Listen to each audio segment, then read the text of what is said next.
The year is 1929. The setting is the Topkapi Palace in Istanbul. A team of historians is cataloging the vast library of the old Ottoman sultans. They're sorting through dusty scrolls and forgotten manuscripts. Then, they find something extraordinary. It's a fragment of a map, drawn on gazelle skin parchment. The date is clear. It was made in the year 1513. The cartographer's name is also there, Piri Reis, an admiral of the Ottoman fleet. At first glance, it's a stunning piece of Renaissance cartography. It shows the coasts of Europe, West Africa, the Americas.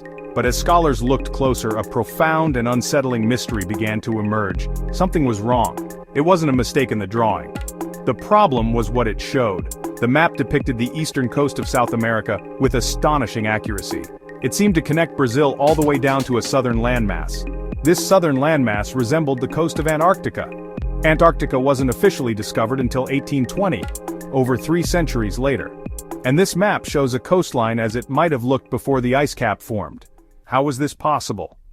Piri Reis left a clue in his notes. He said he compiled the chart from numerous older source charts. The map is a doorway to a much older, stranger story.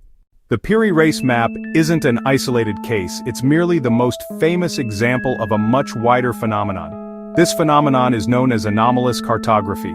Across the globe, in libraries and private collections, other ancient maps exist that defy easy explanation. They present a persistent and troubling problem for our conventional model of history. The problem is simple. These maps show things that their creators should not have known. They contain geographical details that were supposedly discovered centuries or even millennia later. They chart coastlines with a precision that would seemingly require advanced instruments, including the ability to determine longitude accurately, a feat not mastered by Europeans until the late 18th century. How can we explain this? How can a map made in the 1500s show a continent that wasn't found until the 1800s? How can it depict that continent free of ice, a condition that hasn't existed for more than 12,000 years? These are not trivial errors or lucky guesses. Let's look more closely at the evidence. The Piri Reis Map of 1513 is a powerful starting point. Its depiction of a pre-glacial Antarctica is its most famous feature. But it's not alone. Consider the Orontius Phineus map, drawn in 1531. This beautiful world map also shows a massive southern continent where Antarctica sits. It depicts Antarctica with remarkable detail. It shows rivers, it shows valleys, it shows a defined coastline. Crucially, it shows these features free of ice. This is not the frozen wasteland we know today. This is a habitable land. The Orontius Phineus map is even more detailed than the Piri Reis fragment. It shows the entire continent, not just a section of its coast. It correctly places mountain ranges and river estuaries in locations modern seismic surveys have since confirmed beneath the ice. How could Orontius Phineus have known this? He had no access to ground-penetrating radar. He had no way of knowing what lay beneath the thick ice cap. Like Piri Reis, he must have been copying from older source maps drawn when Antarctica was not frozen. The last time that was possible was before the end of the last ice age, over 12,000 years ago. So, where did this impossible knowledge come from? How did ancient people map a world that our history books say they hadn't discovered? There are several possible explanations. The simplest, our timeline might be wrong. Maybe ancient mariners, the Phoenicians, were far more advanced, or the Minoans. Perhaps they circumnavigated the globe, perhaps they used secret navigation techniques, perhaps their records became source maps for later cartographers.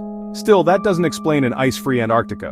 Another possibility, these are maps of myth and legend. Great floods.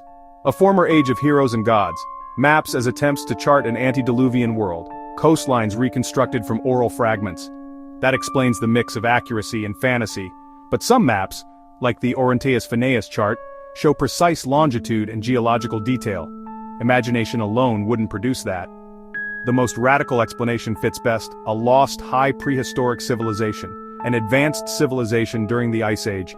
They mastered science, they mastered mathematics. Then a cataclysm struck. Ice melted, sea levels rose, cities drowned.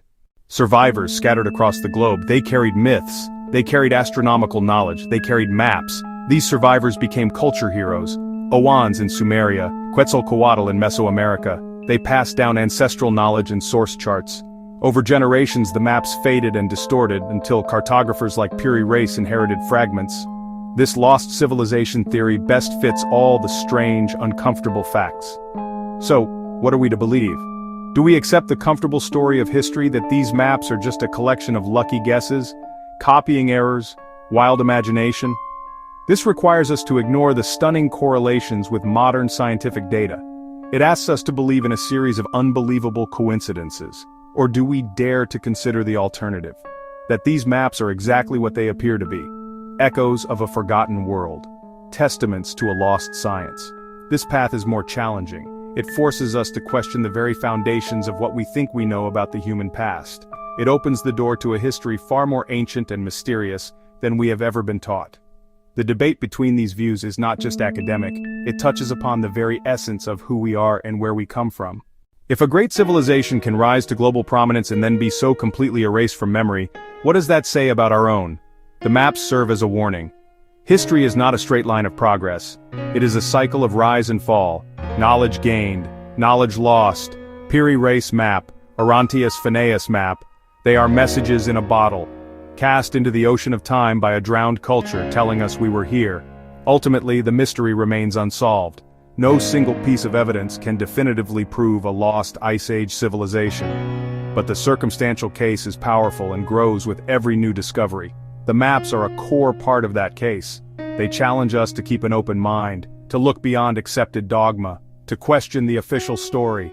They encourage us to become explorers, not of distant lands, but of our own forgotten history. The secrets are there, waiting in the archives, libraries, hidden in plain sight on brittle parchment, faded vellum. Can we ever fully decipher their message? Perhaps not. The adventure has only just begun.